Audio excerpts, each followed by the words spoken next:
গত বছরটা মোটেও ভালো যায়নি ইস্ট বেঙ্গলের। ডুরান্ড কাপের কোয়ার্টার ফাইনালে শিলং লাজং এফসির কাছে হেরে বিদায় নিতে হয়েছিল তাদের। তবে এই বছর মাত্র এক সপ্তাহের অনুশীলনে ডুরান্ড অভিযান শুরু করে দুর্দান্ত সাফল্য ইস্ট বেঙ্গলের।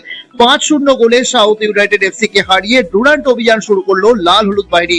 অপেক্ষাকৃত অনেকটাই সহজ প্রতিপক্ষ সাউথ ইউনাইটেড এফসির বিরুদ্ধে একতরফা রাজ করলো ইস্ট বেঙ্গল। প্রতিপক্ষ দলের কোনো আক্রমণই দেখা গেল না।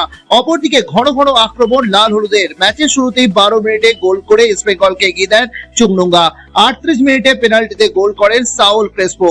2 গোলে ম্যাচের প্রথমার্ধে এগিয়ে ছিল ইস্ট বেঙ্গল। খেলার দ্বিতীয়ার্ধের শুরু থেকে সাউথ ইউনাইটেড এফসি দুর্গ লক্ষ্য করে ঘন ঘন আক্রমণে যাচ্ছিল ইস্ট বেঙ্গল। 79 মিনিটে দিমিত্রিয়স দিয়ামান্তাকোসের বাড়ানো পাসে গোল করেন বিপিন সিং। এরপর খেলার একদম শেষের দিকে 88 মিনিটে গোল করেন দিমিত্রি দিয়ামান্তাকোস। মাত্র 2 মিনিটের ব্যবধানে ফের গোল। 90 মিনিটে গোল করেন অধিনায়ক নাওরেম মাহেশ। ফলে 5 গোলে জিতে নিল ইস্ট বেঙ্গল। টুর্নামেন্টের প্রথম ম্যাচে দলের খেলা দেখতে গ্যালারি ভরি উপস্থিত ছিলেন সমর্থকরা। আর এই জয়ের পর উচ্ছ্বাসে ফেটে পড়েন তারা।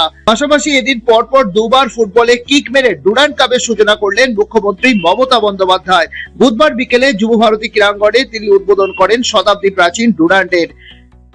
পাশাপাশি উপস্থিত ছিলেন ক্রীড়ামন্ত্রী অরূপ বিশ্বাস, মন্ত্রী সুজিত বসু, ক্রীড়া প্রতিমন্ত্রী মনোজ তেওয়ারি সহ সেনা আধিকারিকেরা। ক্যামেরায় শুভর সঙ্গে সপ্তর্ষির রিপোর্ট, ময়দান আপডেট। আমাদের পৌঁছাতে হয়েছিল, আজকে কি মনে হলো যে বছরটা এবার ইস্ট বেঙ্গলের হতে চলেছে? না, সব তো শেষ, বাঁশি না বাজা অবধি বোঝা যাবে না, কিন্তু আমরা সবে 3-4 দিন সময় পেয়েছি তো, প্রিপারেশনের ঘাটতি আছে। ধীরে ধীরে আশা করি টিমটাকে দাঁড়াবে। আমরা সবাই কাছে একটা অ্যাপিল রাখছি, আমাদের জন্য দোয়া করুন। বেশ কিছুদিন আমরা খারাপ সময় কাটিয়েছি, যেন এবছর সবাই আমরা হাসতে পারি। প্রথম ম্যাচ যদিও, কিন্তু 5-0 জয়টা তো মোটিভেশন। মোটিভেশন ভালো নিশ্চয়ই, কিন্তু ধরে রাখতে হবে। ধরে রাখাটা হচ্ছে সবচেয়ে বড় কাজ। আমার coach, senior coach, experience coach, আমি মনে করি কোচ সেটাকে নিশ্চয়ই আমার ছেলেদের সেই শিক্ষা। নতুনদের কীরকম দেখলেন? বেশি নতুন বিদেশি খেলেছে। আমার তো খারাপ লাগে। 3 দিন না 4 দিন প্র্যাকটিস করেছে, রেশিদ তো ভালোই খেলল, খারাপ তো না। তবে ধীরে ধীরে ইমপ্রুভ করতে হবে, আরও ইমপ্রুভ করতে হবে, করবে আশা করি। 5 গোল, মানে আমি নাবার আগে অবধি 5 গোল, আর 2 মিনিট আছে আরও গোল দিতে পারে। তো একটা টিম ফার্স্ট ম্যাচ 5 গোল, ভালো রেজাল্ট।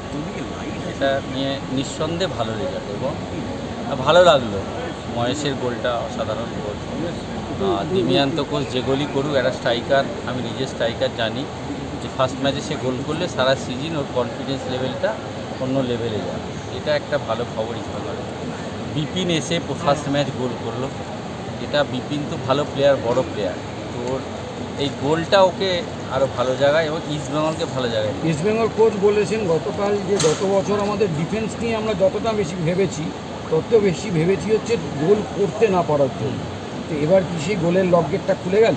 লক গেট খোলেনি, এটা কনফিডেন্স বাড়লো, বিশেষ করে মহেশ, দিমিয়ান্তকোস গোল করেছে, এটা তো ভালো। রশিদকে কেমন দেখলে? রশিদ ভালো লাগলো, এখন ফার্স্ট ম্যাচ ও যে জায়গাটায় খেলছিল, হয়তো আজকে ওর অপোনেন্ট অতটা ওকে ট্রাবল করে দেয়নি, কিন্তু ভালো লেগেছে পাসিং, ওর জায়গা নেওয়া ভালো লাগলো।